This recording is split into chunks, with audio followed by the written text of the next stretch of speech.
10 साल बाद ये मार्क्स मायने भी नहीं रखेंगे आपके। आप सीख क्या रहे हैं ये मायने रखें। अब आप रट्टा मार के 95% ले आए और 1 साल बाद भूल गए कि आपने पढ़ाई क्या की है, तो वो 95% किस काम के आपके? कोई काम के हैं। और वही मान लीजिए कि आपने अच्छे से पढ़ाई करी है, सब कुछ सीखा है, रट्टा नहीं मारा है, इसलिए मार्क्स उतने नहीं आए, लेकिन ज्ञान आपको पूरा मिला है, तो क्या वो ज्ञान आगे आपके काम आएगा? वही आपको अच्छा इंसान बनाएगा, वही आपको सक्सेसफुल बनाएगा? नहीं करना। मार्क्स पर ध्यान देने की बजाय सीख क्या रहे हो उस पर ध्यान। चिंता क्या है? फॉर एग्जाम्पल एक बहुत ही सिंपल तरीके से कि बच्चे का कल एग्जाम है, ग्रेट, अभी उसको पढ़ना चाहिए पर वो सोच रहा है पेपर कैसा आएगा, मेरे पास कौन बैठेगा, मेरा एग्जाम अच्छा नहीं गया तो, पेपर टफ आया तो, मैं फेल हो गया तो, ये चिंता है। अच्छा, जबकि तुम्हारा इस समय काम है सिर्फ पढ़ाई करना, क्या होगा नहीं होगा मायने नहीं रखता। इसका मतलब ये नहीं, वो ये नहीं सोच रहा कि मुझे पास नहीं होना है जी, ऑब्वियसली पास होना है, पढ़ी पास होने के लिए रहा है जी, वरना वो पढ़ी क्यों रहा है? बल्कि चिंता मत कर जी, क्योंकि वो तेरे हाथ। तो भगवान कहते तुम भले ही मेरी पूजा मत करो पर माँ बाप का दिल मत। समय के अनुसार आपको बदलना पड़ता है। जब श्री राम आए तब समय अलग था, लेकिन वही जब श्री कृष्ण आए तब समय अलग था। श्री राम मैं बहुत सुंदर तरीके से समझाती हूँ कि श्री राम आपको सिखाते हैं कि मर्यादा में रहते कैसे।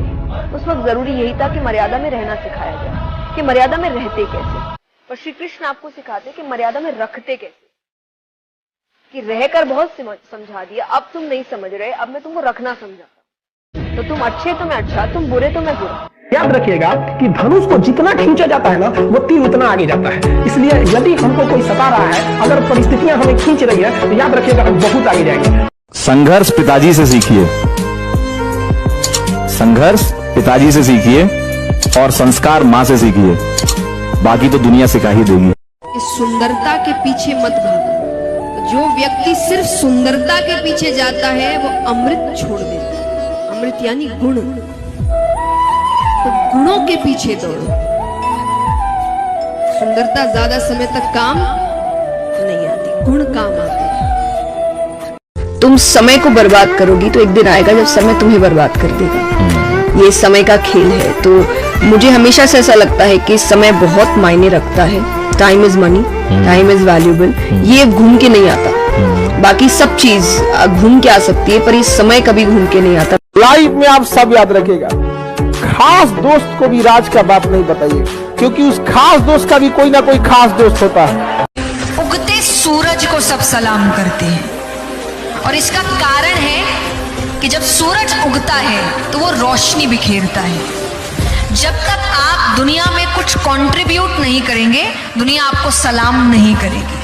अगर आपको राजा बनने का शौक है तो गुलाम की तरह मेहनत करना सीखिए, तब राजा बनना। काम आपको ही करना पड़ेगा, मेहनत आपको ही करना पड़ेगा, गिरकर उठना आपको ही पड़ेगा और तभी जाकर आप सक्सेसफुल हो सकते हैं। संघर्ष से व्यक्ति को कभी नहीं भागना चाहिए, क्योंकि जीवन में जो कभी संघर्ष से परिचित नहीं हुआ, इतिहास गवाह है, वो कभी चर्चित नहीं हुआ। और जिंदगी हो या व्हाट्सएप, लोग हमेशा स्टेटस ही देखते हैं।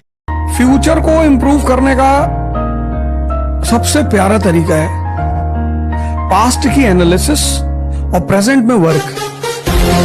रात नहीं ख्वाब बदलते हैं, मंजिल नहीं कारवा बदलता है। जज्बा रखो जीतने का, क्योंकि किस्मत बदले या ना बदले पर वक्त जरूर बदलता है। देर से बनिए लेकिन जरूर कामयाब बनिए, क्योंकि कुछ वक्त बाद लोग आपकी खैरियत नहीं हैसियत पूछेंगे। बस जीवन में कहीं पे भी बाबू आत्मसम्मान से बढ़कर यदि स्वर्ग भी दिया जाए ना, तो ठुकरा दीजिएगा।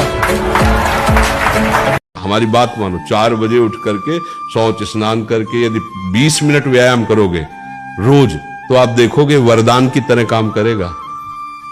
सफल होना मुश्किल नहीं है, बहुत लोग हो जाते हैं, सफल रहना मुश्किल है।